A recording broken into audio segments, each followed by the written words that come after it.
mind taking your mask off, please, Yeah. Jordan? Thanks, mate. I'll ask the first question, then we'll go to ones in the room. Congrats on the first win. Tough 3-set match. What did you do to get back into it after losing the first set?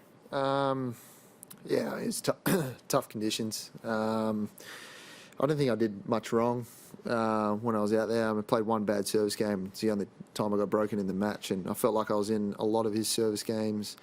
A few break points, a lot of 30-all games, and just had to keep sticking at it, and eventually broke through in the end, and fell over the line just.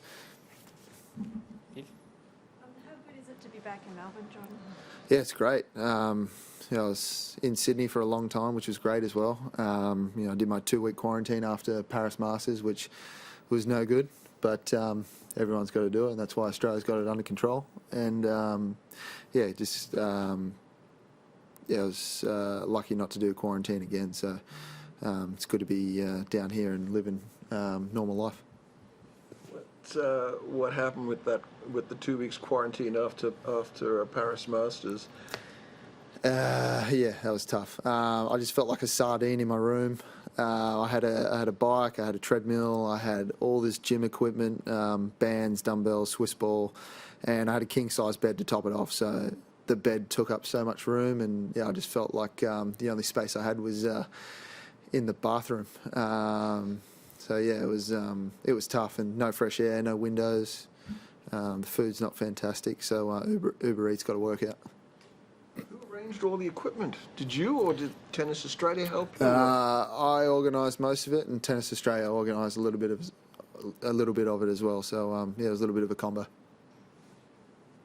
On the flip side of that, Jordan, you actually had some great results last year. What was the highlight? Probably fourth round of the US Open was a highlight. And coming back, second tournament after the break, and playing fourth round of the US Open, and then probably the highlight was third round of Paris, and playing Rafa as my last match of the year. So that was pretty special as well. And when you're just talking about the conditions, were you meaning the weather conditions, like windy over here, or the fact that conditions about playing in front of a crowd and playing a first match after so long? Yeah, no, more the conditions. It was swirly, really windy. It was pretty cold. But yeah, I think I'm used to no crowds now. Like there wasn't anyone US Open or through Europe for the most part anyway. So I'm getting used to the emptiness.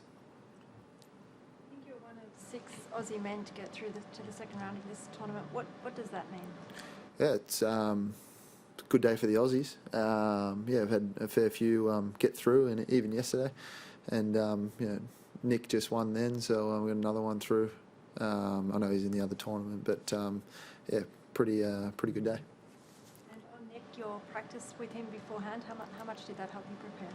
Yeah, it's good. Well, I went down to Canberra because I thought Sydney was going to remain a red zone to getting into Victoria. So I went to Canberra when they opened up borders, and did 2 weeks down there, so I could come straight down here with no hassles. And I hit with Nick for 2 weeks, and it was great. Good facilities in Canberra, good practice partner, and got a lot of work done. Where are you in Sydney?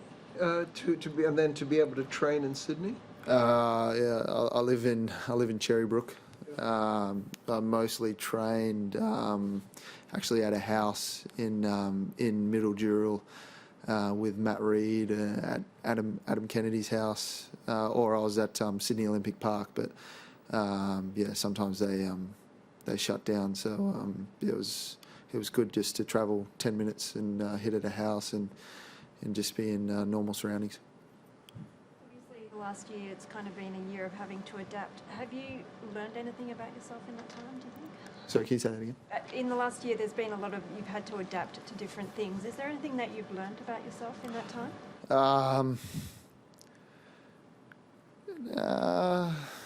Actually, usually I don't mind at hotels, just, going to the courts, and then going back to the hotel. It doesn't really faze me. But then when the option got pulled from me, not being able to go to restaurants and stuff. I didn't realise how much I love that. So it's good to be here in Melbourne and be able to do whatever you want, because it takes a bit of a toll on you. By the time Paris was finished, I was ready for a break. It's pretty tiring, pretty taxing.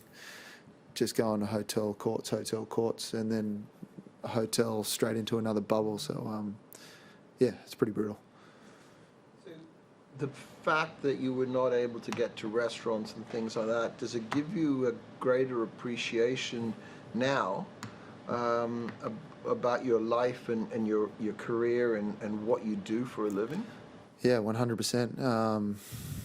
When I got back to Australia, and got out of hotel quarantine, I just thought, how good's this? And then even, playing a tournament at the moment, and you can get in the car, you've got the option of renting a car. I think you can do whatever you want.